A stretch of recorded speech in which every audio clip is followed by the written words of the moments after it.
Several years ago, Malcolm Douglas travelled to the Great Sandy Desert in Western Australia to spend time with the Kukadja Aborigines. He was intrigued by the ability of the desert tribes to survive in such a harsh environment. Travelling with them, he learnt many of their survival techniques.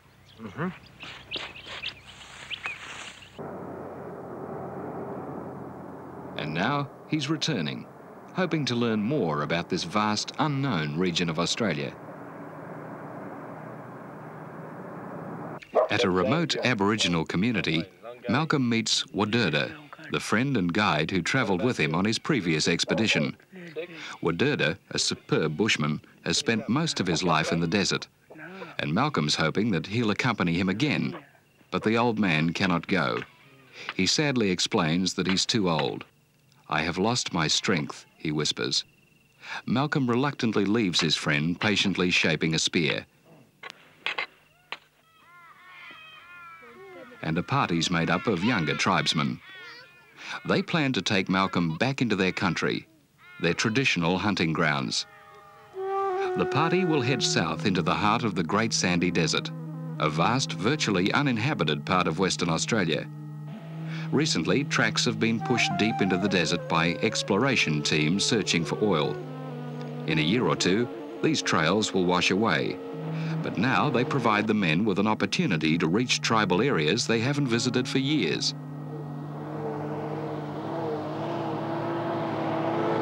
The three Kukadja men with Malcolm are of the last generation to live a nomadic existence before they came into church and government settlements. Andrew Malone has left the Sydney surf behind to travel to this dry and remote part of Australia. Stopping to observe a bustard, the men are treated to a rare sight, a chick. Normally, this bird, a plains turkey, is food for Aborigines.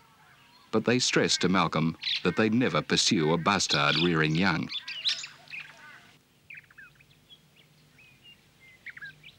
Scattered across the wide plains between the sand dunes are mulga trees, used for boomerangs or throwing sticks.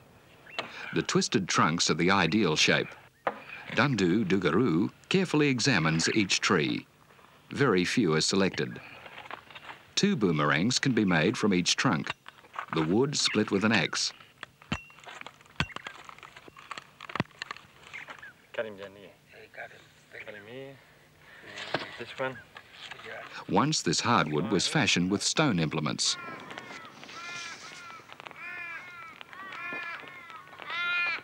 Roughly shaped, the wood is heated. It's repeatedly pressed until all the distortions in the wood are removed, and it's ready for the final shaping.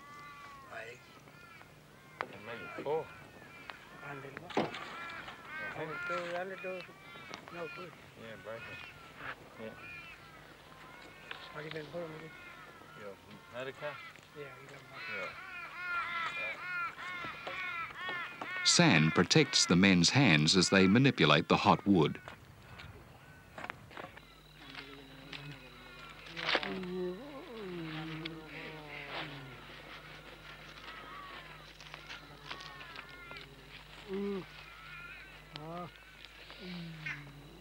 Each boomerang has a flat side and a rounded side, and its final shape denotes its suitability for a left or right-handed person.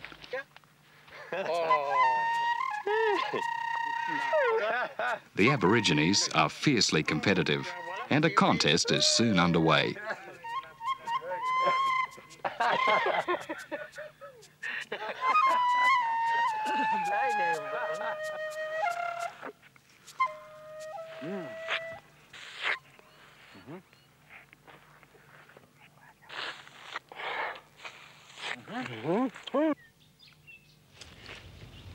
The desert Aborigines never miss an opportunity to get a feed or a drink.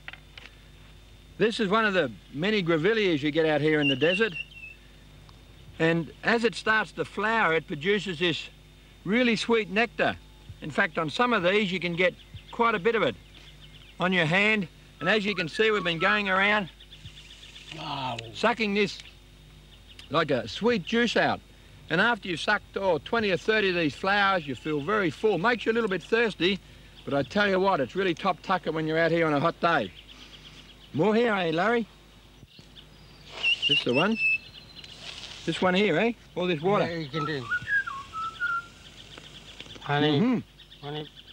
So if you ever lost out in the bush and you see any flowers, just check a little bit of the sap or the juice on your tongue. Leave it for half an hour or so. Like that. Leave it for half an hour or so, and if it doesn't irritate your tongue, swallow a little bit. If it doesn't irritate your throat, well, then you can really get stuck into it. And I tell you what, this is top tucker. Oh, good tucker. But we finish this one now. Oh, I've got one more here, look. Big mob. Oh, big mob, yeah. Big mob of this beautiful juice. Yeah. Good one. That is very, very appetizing. Top tucker out in the desert.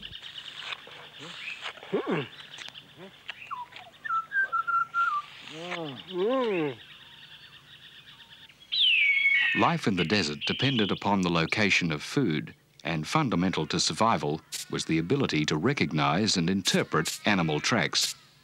Morty Galga patiently helps Malcolm improve his tracking. Every living creature leaves a track. The Aborigines recognise the variety of signs, even the imperceptible, left by the desert inhabitants. They can deduce how old a track is and the direction the animal has taken. Snake trails are the most distinctive, and the Aborigines can distinguish between a male and female. The track of the thorny devil, with its strutting gait, is easily recognised. And a favoured food for the Aborigines, the blue-tongued lizard leaves a track that's followed even by the younger children. The sand goanna drags its tail, a dead giveaway.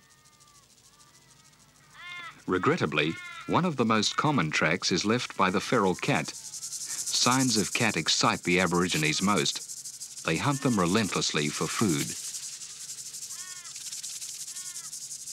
A blue-tongued lizard will take on any aggressor, pushing slowly forward against seemingly greater odds.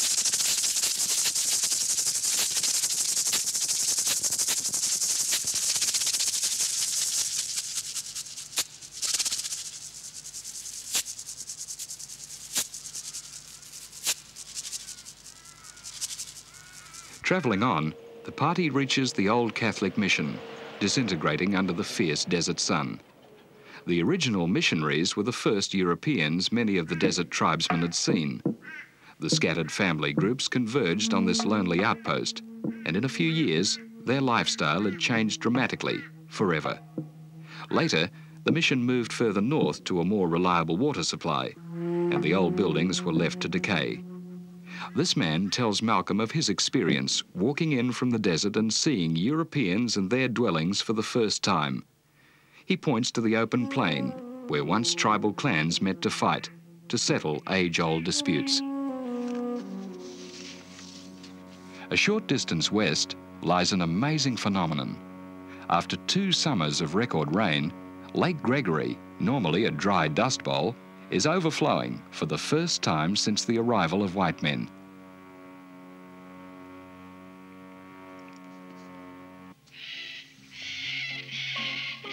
Malcolm had heard of this unusual occurrence and packed a Metzler inflatable boat to explore the 50 kilometres of inland waterway. Dominic, floating on water for the first time, finds paddling very confusing.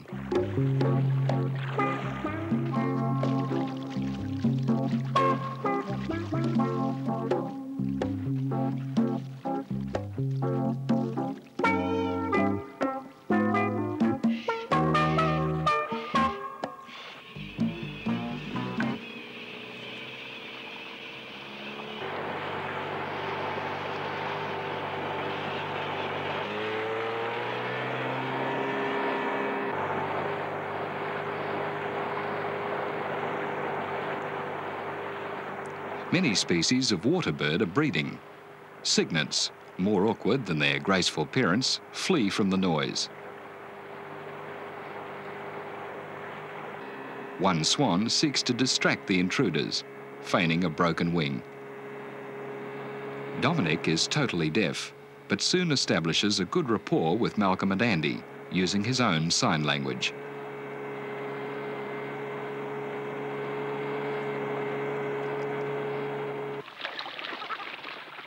He directs Malcolm towards the nests. Dominic's pleased. Rarely has he found so many eggs so easily.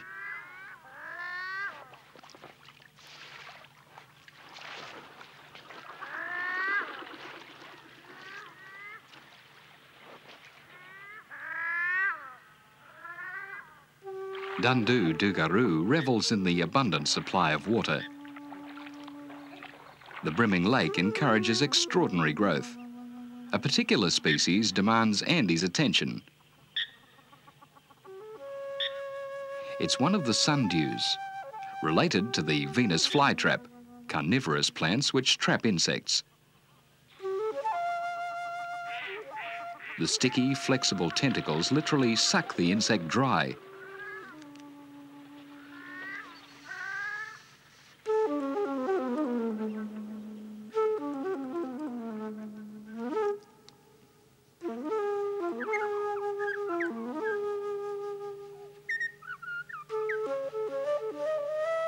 The old men have been telling me about a spot a long way down in the desert.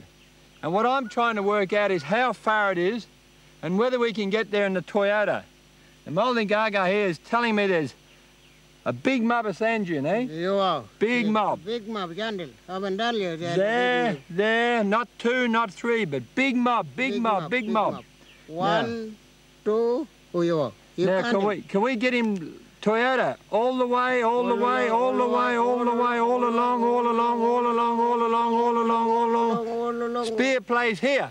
Yeah. That's a spear place. Yeah, spear place, yeah. Long way. Long One way. day, sun go right up. Yeah. All day. All day. Driving. Driving, finish chilip now. Well, these two men are really keen to get to this particular spot to get one type of spear shaft. I'm not so sure whether we should tackle it, but they tell me they've been there before in a Toyota, once before with another chap a long time ago. So tomorrow we're going to attempt to drive all the way over all these sand dunes and get down to that particular spear spot.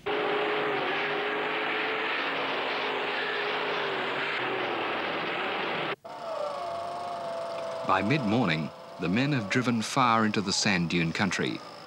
They follow an old survey line, and the sand is so loose that time and time again, the winch must be used. Well, we get him at that angle, and once we fill him in, that winch should be pretty Solid tight. trees are scarce, and the winch cable's attached to a spare tyre buried deep in the sand.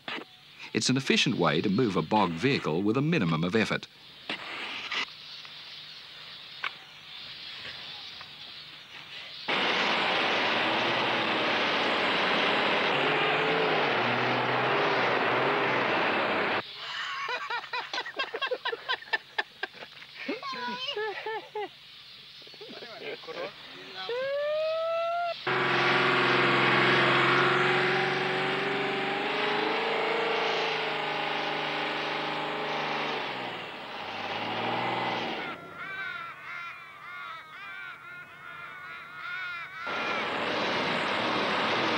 Malcolm's guided through the loneliest and harshest country he's ever experienced. The men urge him on. They're determined to reach the spear place before nightfall.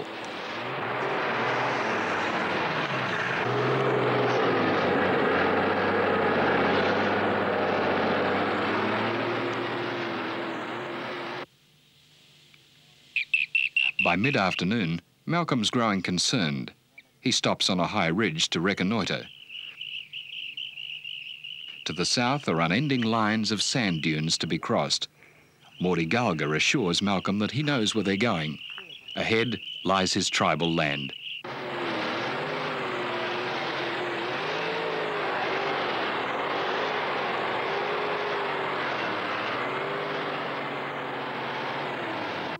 At last, their destination.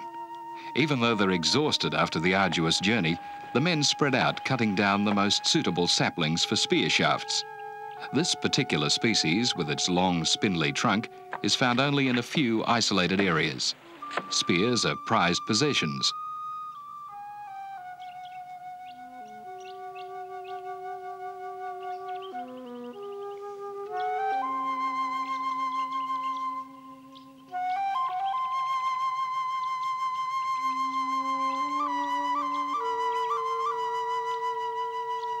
In the old days, no one stayed long in this desolate place, for it is far from permanent water.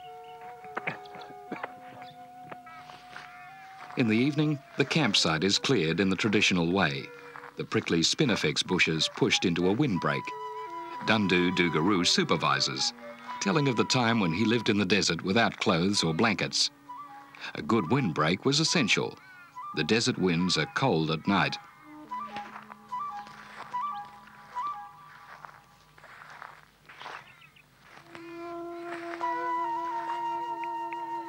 Swags are rolled out, ready for a good night's sleep. In the distance, a dingo howls.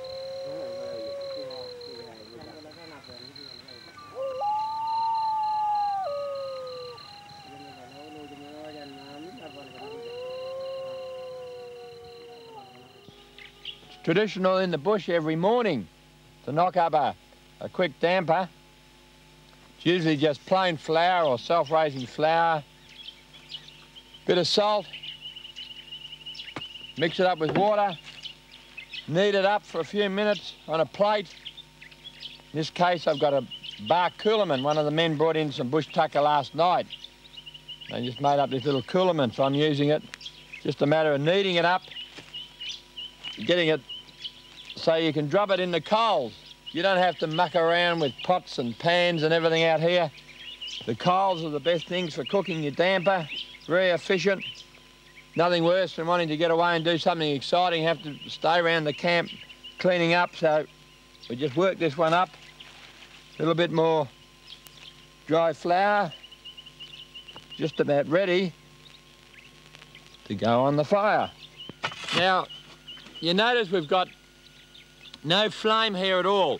These few bits and pieces of wood that are still smouldering, get rid of those. Using the hot sand and the hot coals on top of the hot sand to cook it. Just decent hole, fairly flat. You don't have to worry about the sand getting on the damper at all, because when it's cooked, you can brush all that off. Right, we've got our oven ready, got our damper here. Just drop it in. The hot sand back on top. There we are. A few hot coals, make sure that there's no flame because that will burn the flour. We'll just leave that till it's ready.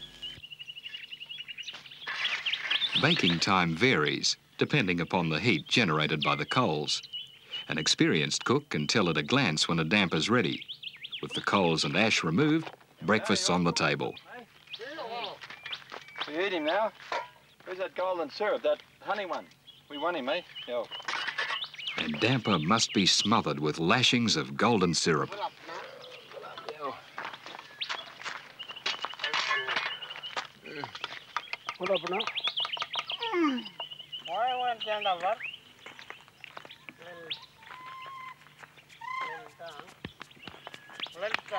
The men are always happy after a good feed. Dundu Dugaroo, reminiscing about the early days, shows how expert he is carrying a coolerman. This soon leads to another friendly competition, and Andy, with years of practice carrying a surfboard, surprises everyone. Morty Galga is the boastful winner.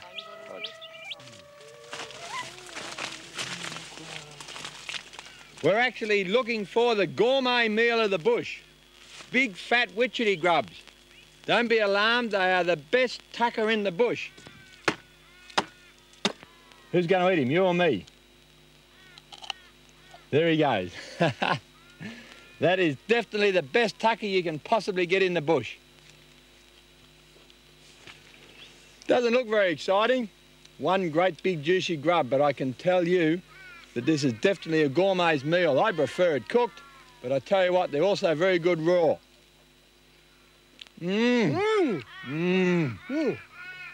Good tucker. Very sweet, a cross between banana and almond. We get more? Chop him more.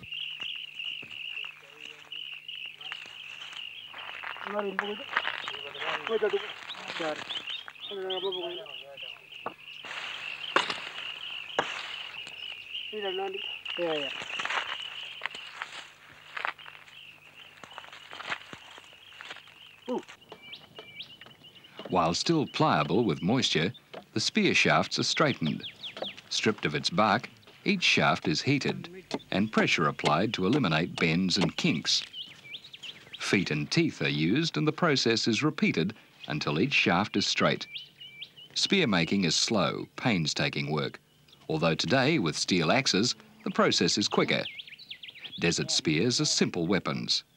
Usually the end is merely sharpened, but sometimes a tip of hardwood might be bound to the shaft. In the old days, the men were constantly occupied with spear making, and a hunter would carry a bundle as he moved through his territory. These people don't use spears very much now for hunting. The rifle has taken over, but they're still used when they're having corroborees, having ceremonies, and also they send them hundreds of kilometres right down into the northern South Australian area, right down into the east end of the Northern Territory to their friends and relatives. They're very important for bartering. And also they still use them a lot for fighting, eh, Larry? Mm-hmm. A lot of these people, you see big scars in their thigh. And what they do is they get a big sharp point on these and they ram it right through a person's thigh when they're causing trouble within the tribe. That's according to tribal law, of course. It's quite an art to shape a shaft that travels balanced and true. A perfectly straight spear is a source of pride to a tribesman.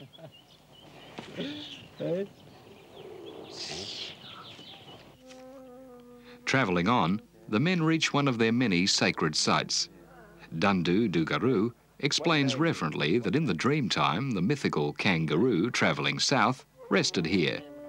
To the casual observer, these unspectacular mesas are of little interest, but to the Aborigines, the eroded hills are a part of ancient mythology and must never be desecrated.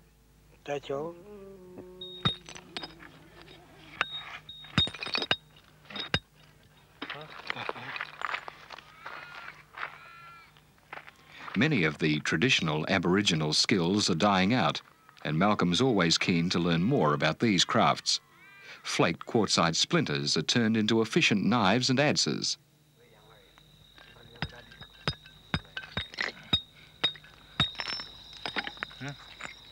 Spinifex resin's heated until it's pliable enough to mould the quartz chip to the woomera handle. A hunter then has a sharp, ready-made knife.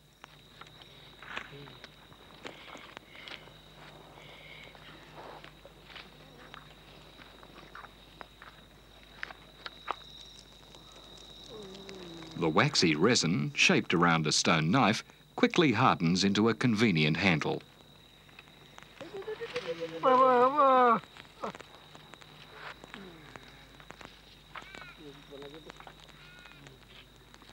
Malcolm gathers flakes for his artefacts collection.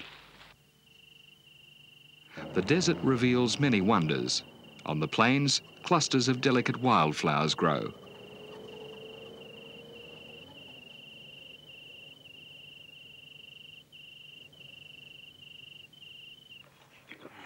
And edible fruits and berries.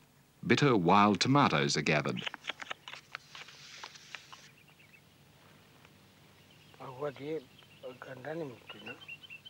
In good seasons, yams are located beneath these bright green bushes. The bulbs, rich in carbohydrate, are an important food for the nomads. The Aborigines call white people Kukadja, which is also their name for these big white-skinned tubers.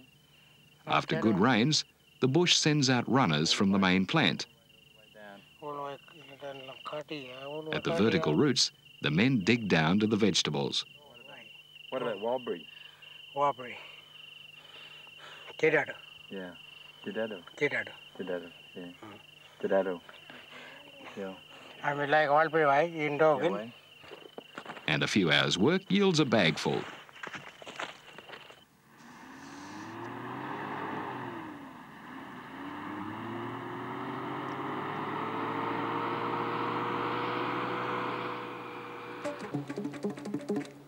The most bizarre and grotesque of Australia's lizards, the thorny devil, is harmless. Its only defence against predators is its spiky appearance.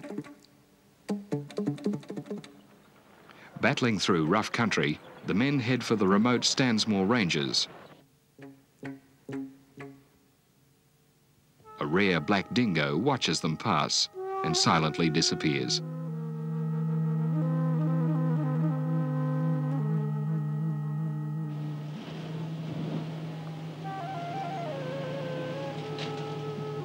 In former times, the Stansmore Ranges were crucial to the desert nomad's existence, for among the rocks lie precious supplies of water.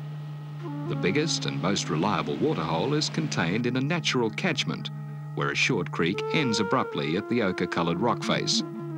The men, like tribesmen of old, enjoy the water, so vital in this arid land.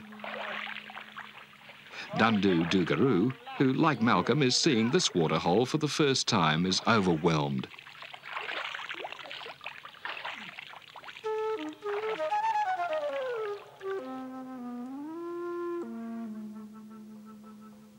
And butterflies converge on the droplets of water splashed over the rocks.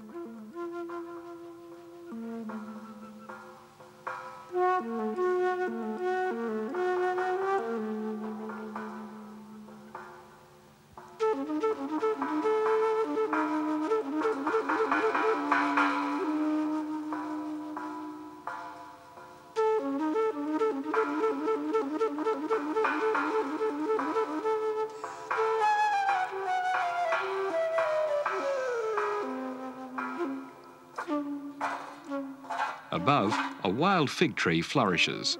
Malcolm and Morty Galga gather the fruit.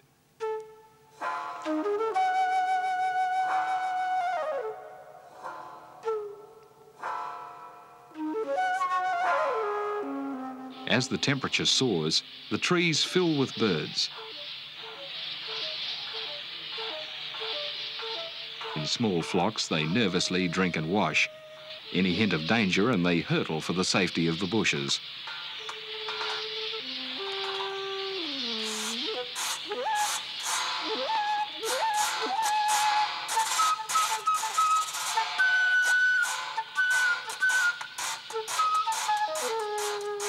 With water readily available, the men are free to hunt kangaroo nearby.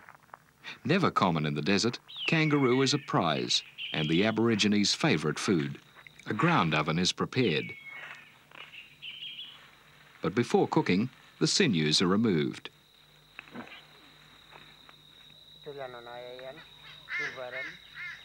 And stretched on a spear shaft to dry. Kangaroo and emu sinews make efficient bindings for tools and weapons.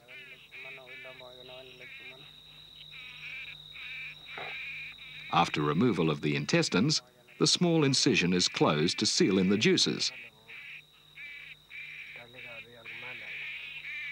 And the roo is roasted for a couple of hours beneath the hot coals.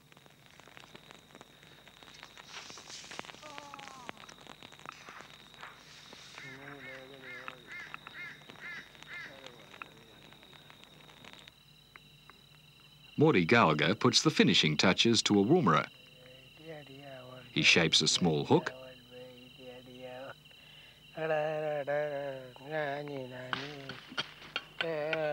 and the dried kangaroo sinew is softened to bind it in place.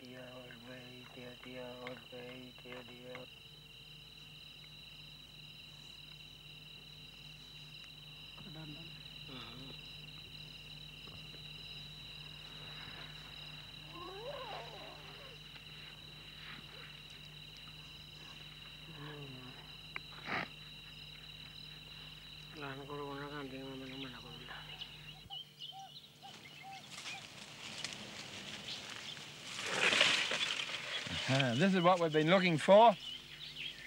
You can see we're in this dry creek bed here. There's this particular tree that grows here. The wood is so light and so soft it's like a corkwood. And this is the wood that the desert Aboriginal people use, or prefer. They use a number of woods, but they prefer this one because it's very soft to make their fire. What they do is they get their spear thrower, their woomera, which has got the hard edge on it, like it's a very hard wood, and they use that hard edge to rub into the soft wood. And that's what we're going to do today. Okay, now we've got this piece of very soft wood, and we've put it in the ground, and we've got a peg, a couple of pegs here, and locked it into the ground. And something that is very important, this is the dry kangaroo dung. Now the idea is to get the hard edge of the spear thrower, this woomera, the hard edge, onto the softwood, and with luck, we'll have fire in a few minutes. Righto, Dimmy? Yo. First. Thing. Here. Wow. That's it now. Smoking well, Larry? No, nothing. Come in. Fair bit of competition here amongst everyone to see who can light the best fire in the quickest time. Moldy Gaga here is walking around. He's done it twice and he thinks he's the winner. Look, Yeah, it's coming up really well. It's coming up really well. Look, Right, we can stop. Right. Now we have to get the smouldering ash and dung onto the grass. Lift him, eh? Lift him up. Lift him up. Turn him. Oh, it's hard because we've got it pegged well down. Oh, you can roll down. You're right. You roll down. There it is. You got it? Yeah, burning my finger. Jalan. Eh, betul jalan, betul. You got it? Good fire. Jalan. Yeah. You got it? Yeah, I got him. Kabar mo.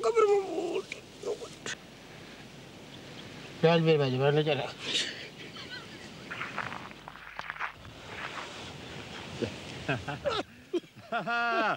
And there we have fire.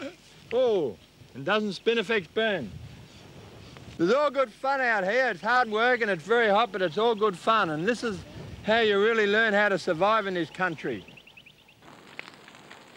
The Aborigines have many uses for fire. Controlled burning is a traditional hunting technique. The fire's direction is determined by the wind, and the sand dunes form an effective fire break.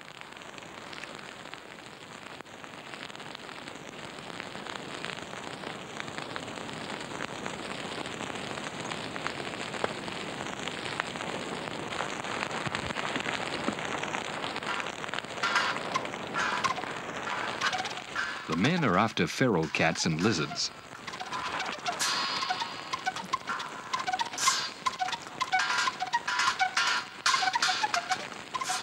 Dundu Dugaroo catches sight of a bustard, moving in to feed on insects fleeing the fire.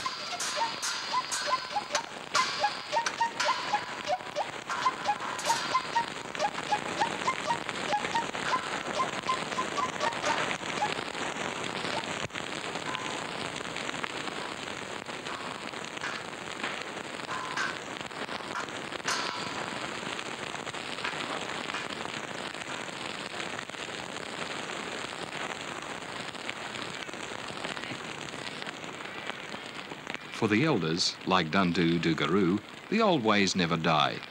He just can't resist digging for water in a slight depression, carefully checking the soil for moisture.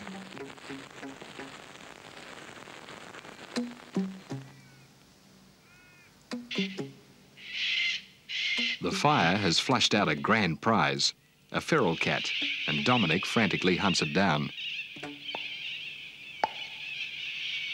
It's killed at once. No one could pity these voracious wildcats. This one's stomach contains the bodies of 5 native marsupial mice and a bird, all recently killed.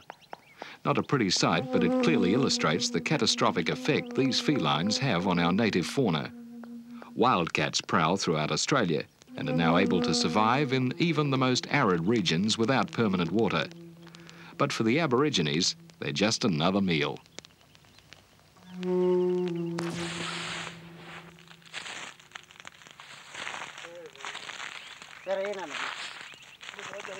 Daily, the men hunt, never returning to camp without a feed.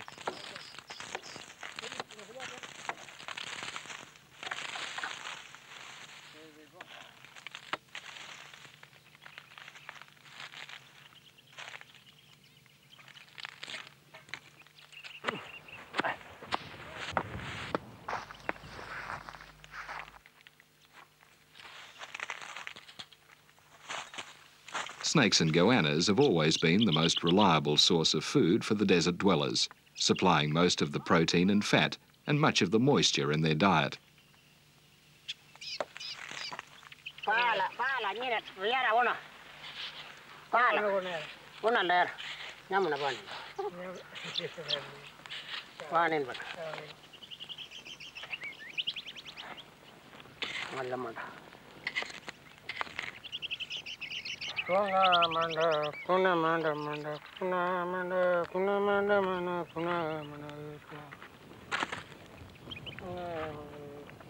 And the leftovers are packed for the next meal break.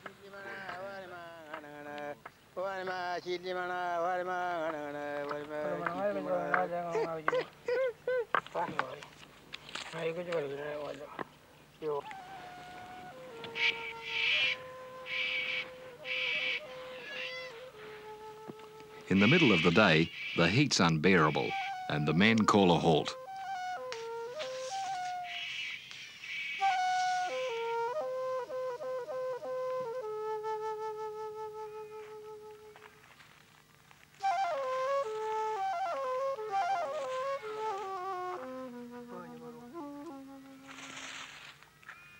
Thumping a heel into the ground and prodding with a digging stick can quickly locate a sand goanna's tunnel. That's the one there. Only when they're hungry will Aborigines eat animals or reptiles without a good layer of fat. Dundu Dugaroo shows Malcolm that this goanna's too skinny and will be tough. Dominic agrees, and with a flick of the hand, dismisses the reptile. The goanna, quick to find another hole, escapes confused. And Jowdy, Malcolm's kelpie, gets into the act.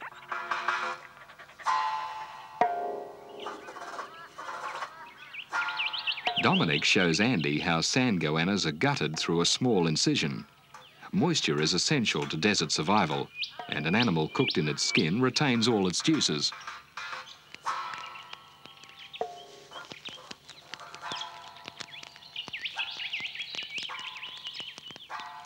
Cooking only takes a few minutes.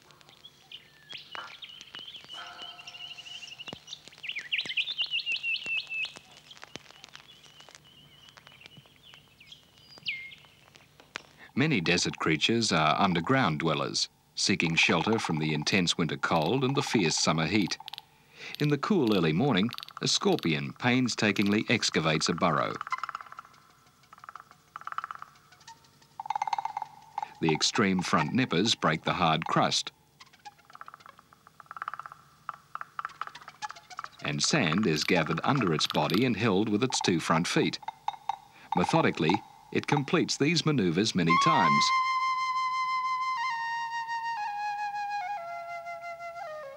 The large rear sting, which causes so much pain to humans, bulldozes the way clear.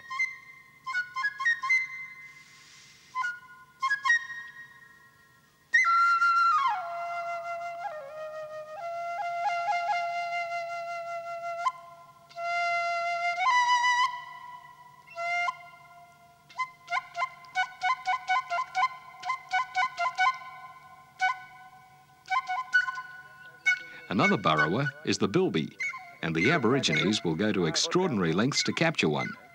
This time, Morty Galga misses out, but Dominic finds a fresh track.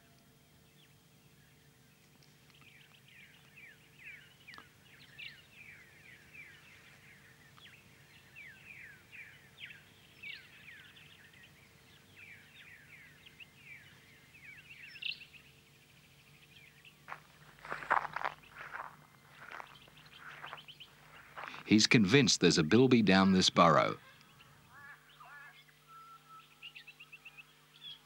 It's down there. It has long ears. Get shovels. A very long nose.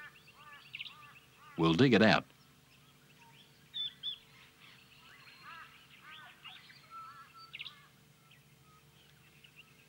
Half an hour later, he bags a bilby. Inhabiting the arid regions of Australia, the bilby is now confined to a few scattered populations. It's been presumed that the competition of rabbits and livestock have drastically reduced the bilby's numbers, and it's now classified as a rare species. Also called the rabbit-eared bandicoot, it's always been zealously hunted by the Aborigines. This one's lucky. Malcolm convinces the tribesmen to let it go. Days later, the men come upon a wide clay pan covered with dry vegetation. They're greatly excited. Such an abundant crop hasn't been seen for many years.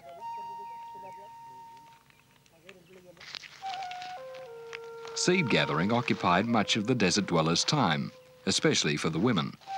The seeds were ground, mixed with water, and baked in small loaves. With our return to the main community imminent, the men spend hours in the hot sun, winnowing out the tiny black seeds to be taken back as gifts for their wives.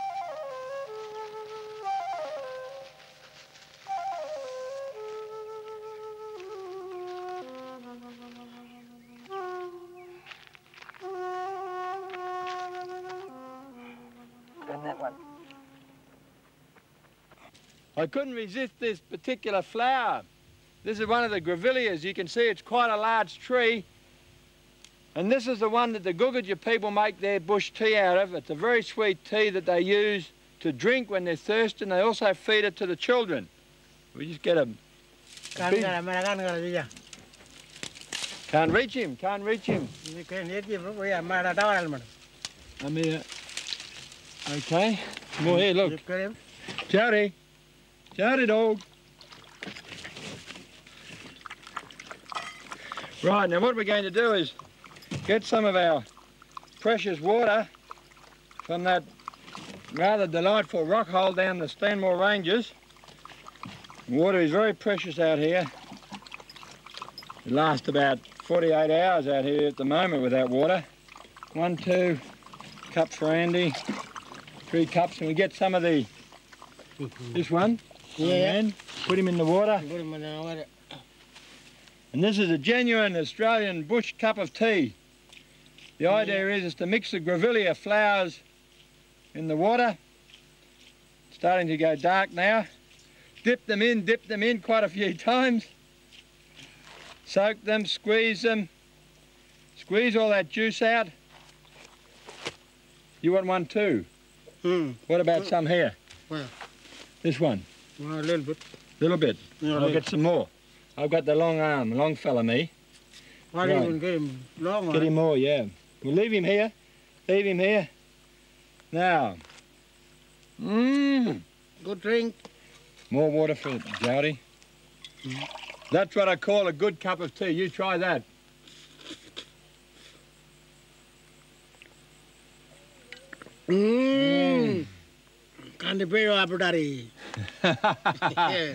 That means tops, the best. Nothing like a good cup of tea in the bush. Kukadja? Yeah, what's that? Kukadja. Oh, That good one. Good one. Yeah, good one. After many weeks away, it's time to go, and the men break camp for the last time. The many weapons cut and shaped whenever suitable trees were found are packed, and the long journey back to their families begins.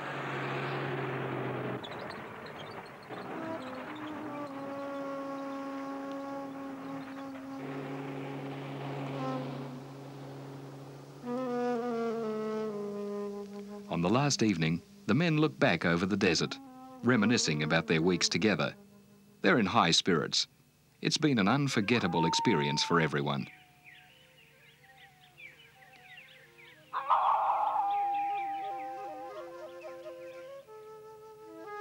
In the morning, Malcolm says his goodbyes and heads for Broome in the far northwest.